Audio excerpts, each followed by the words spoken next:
Okay, so get this. Using giant telescopes to search for aliens used to be like a scientific joke. People actually laughed at the idea. Huh. It's amazing how much our perception of science can change. Seriously. And that's exactly what we're digging into today, right? How something that's real science can be, well, kind of subjective. Like what we consider legit research now might have been dismissed as totally crazy just a few decades ago. Absolutely. It reveals the mechanisms by which those boundaries of scientific inquiry are drawn, often with significant and lasting consequences. Totally. And today, we're looking at all of this through the lens of alien hunting, which, let's be honest, has had its moments of ridicule, but also slowly but surely moments of acceptance. Right. Our main source today basically argues that this whole thing dismissing entire fields as fringe science might actually be preventing us from making groundbreaking discoveries. It's a thought-provoking argument and incredibly relevant, especially in our current age of information overload where it can be tough to sift sense from nonsense. You're telling me? Yeah. All right, so to really understand this whole debate, we need to break down the world of alien hunting. And luckily, our article does a nice job of dividing it all into three main camps. First up, we've got the astrobiologists.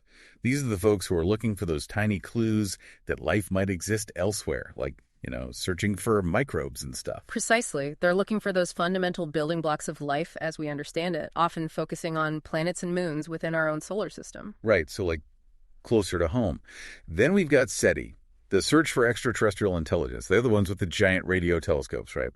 Trying to pick up on a signal, a message, anything from some distant, hopefully friendly civilization. The premise of their work is fascinating, right? They operate on the assumption that if intelligent life does exist out there, somewhere, they might be using technology that we, here on Earth, have the capacity to detect. I mean, it makes sense. Yeah. And finally, we have the ufologists. And, well, this is where things get a little, how should I put this? A little more History Channel at 2 a.m., shall we say. Yeah.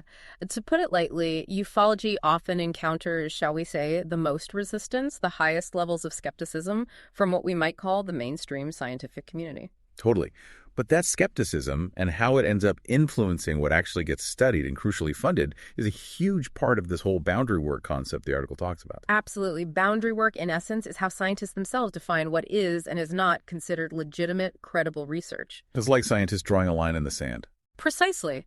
It's about establishing their credibility, which, let's be real, often ties directly into securing funding for research and avoiding being labeled as, too far out there. We're over here with our fancy labs and peer-reviewed studies, and you... Then you stay over there with your unconventional hypotheses. Right.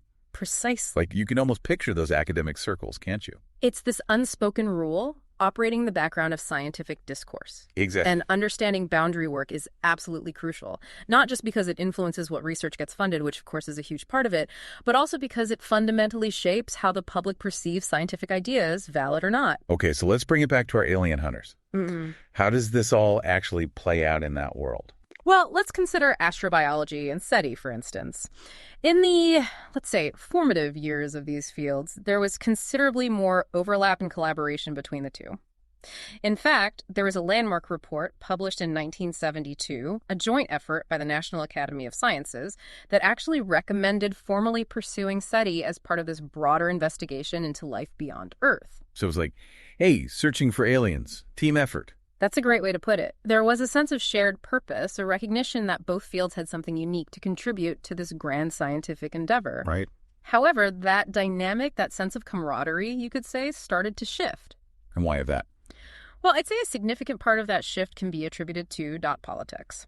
Of course. Yeah. Because what's science without a little congressional drama, am I right?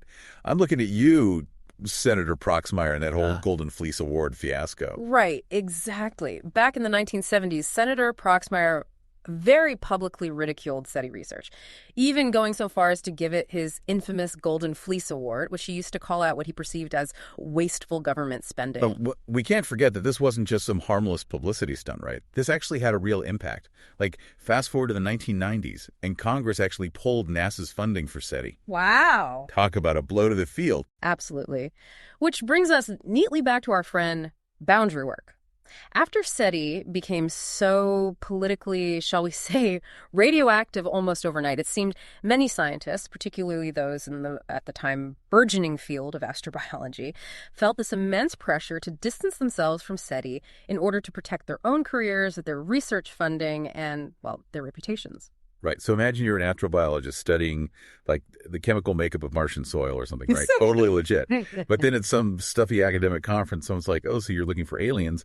And suddenly all these alarm bells are going off in your head. It became an issue of, in some ways, scientific survival for some researchers to really emphasize the distinctions, the differences between their work, their methods, and the methods and goals of SETI research, even though, at the end of the day, both fields are ultimately contributing to our understanding of, is there life out there in the universe? Yeah. It's like this weird cosmic example of don't judge a book by its cover, but with really high stakes, right? Absolutely. It's a perfect illustration of how these larger societal pressures, often completely external to the scientific process itself, can have this tremendous impact on shaping the trajectory of scientific inquiry.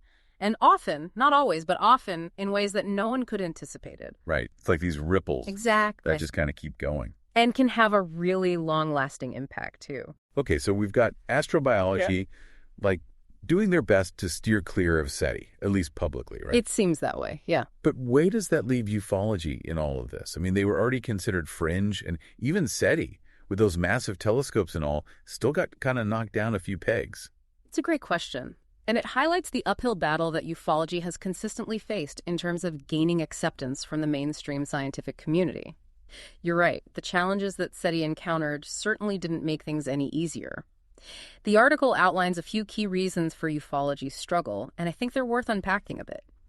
One of the biggest sticking points is the heavy reliance on eyewitness accounts and anecdotal evidence. Right, like, I saw some weird lights in the sky, and then it just, like, zipped away. Precisely. And while those accounts can be intriguing, I'll grant you that they often lack the kind of, let's say, concrete, verifiable data that fields like astrobiology and even SETI are typically grounded in. Yeah, like telescope images, spectral analysis, that kind of thing. Exactly, hard data. And ufology often struggles to present that kind of robust, scientifically rigorous evidence to support its claims. Plus, let's be real, a lot of the stories do get pretty out there, right? Like spaceships landing in cornfields, alien abductions. I mean, it can be tough to look past that kind of X-Files vibe. Yeah, I get it. I completely understand the skepticism. But the article raises a point that I found quite thought-provoking, and it's something that stuck with me.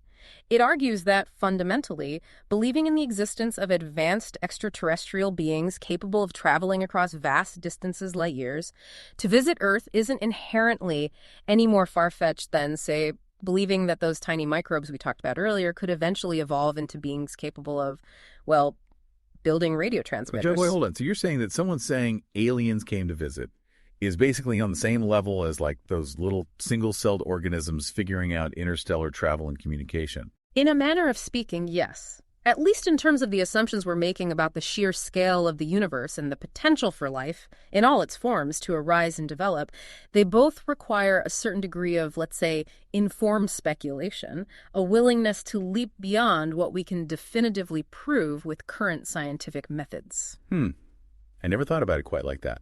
It's like we're okay with the idea of intelligent life existing somewhere out there in the cosmos.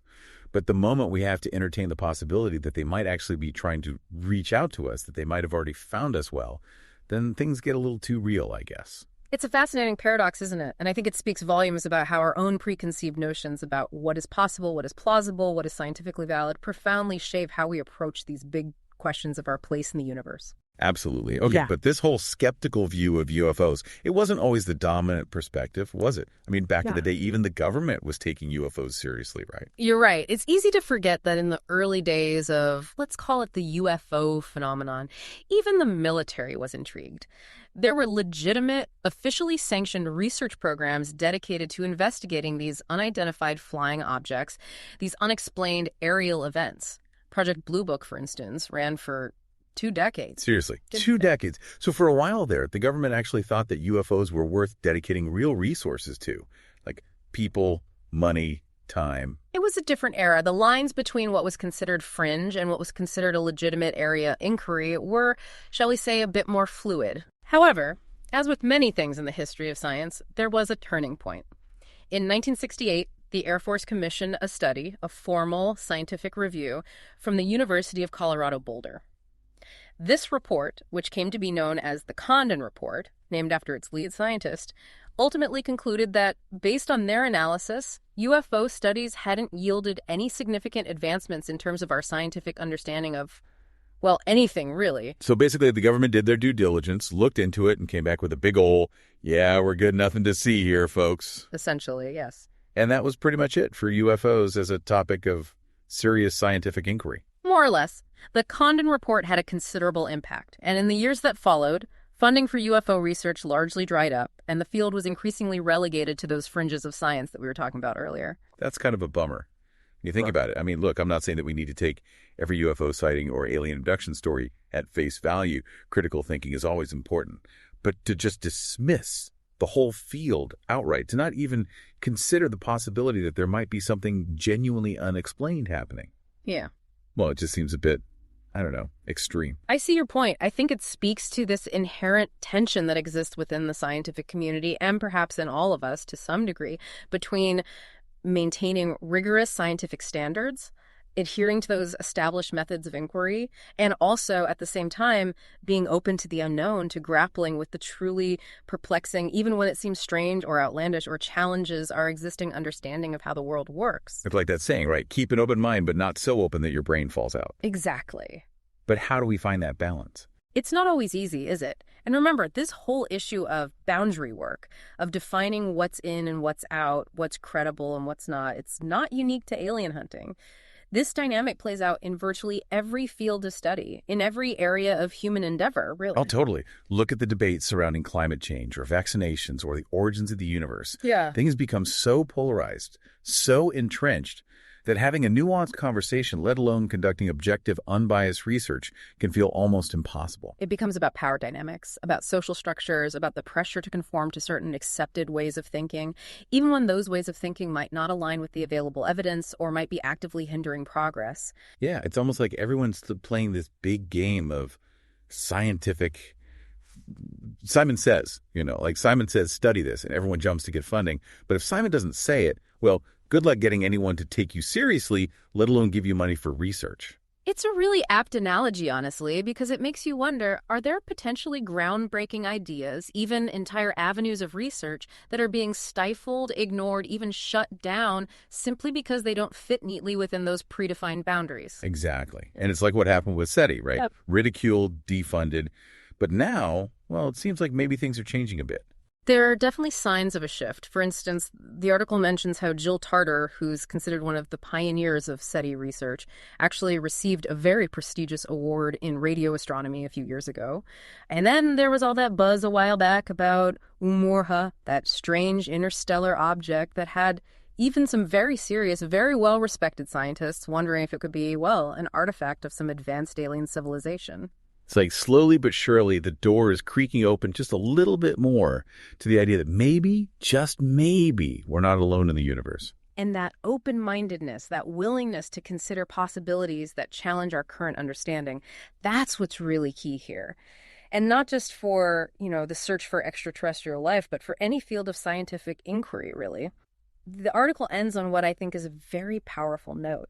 It talks about how instead of immediately dismissing the noise of unorthodox ideas, maybe, just maybe, we should be actively listening for the signal, those unexpected insights, those nuggets of truth that might lead us to entirely new discoveries. I love that, searching for the signal in the noise. It's a powerful metaphor, isn't it? It really is. Because what if, instead of shutting down anything that seems weird or strange or outside our current understanding, we approached it with a bit more curiosity, a bit more of a, that's interesting, tell me more kind of attitude. It kind of makes you think about your own life, doesn't it?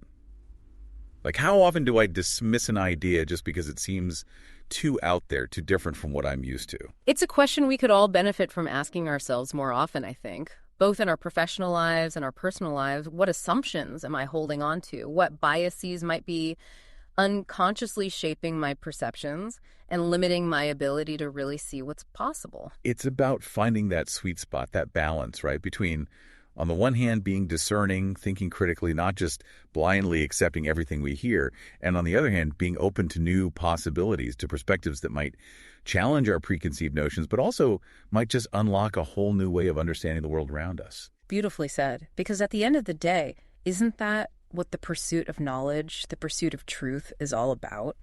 Embracing the unknown, even when it makes us a little uncomfortable or challenges our deeply held beliefs. Well said. And who knows?